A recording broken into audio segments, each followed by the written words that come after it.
Ilang magsasaka sa Ibaan, Batangas hindi pa makapagtanim ng palay dahil sa pabago-bagong panahon. Samantala, aasahang panahon sa Calabarzon at Mimaropa ngayong weekend. Alamin sa report ni Denise Abante.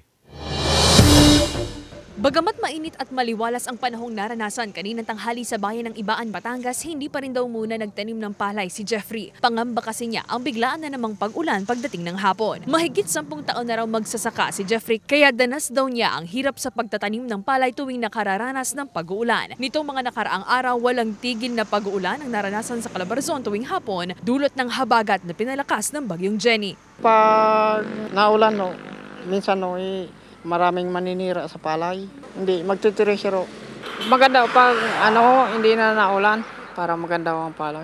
Ayon sa Pag-asa, nakalabas na sa Philippine Area of Responsibility ang bagyong Jenny pero asahan pa rin daw ang minsay panakanakang pag-ulan bunsod pa rin ng habagat. Pag monsoon kasi may mga cloudiness na pumapasok sa galing sa dagat, mga cloud bands. Yun yung mga nagkukos sa atin ng mga pag-ulan. So, asahan po natin na may mga pag-ulan pagdating ng hapon or gabi o madaling araw.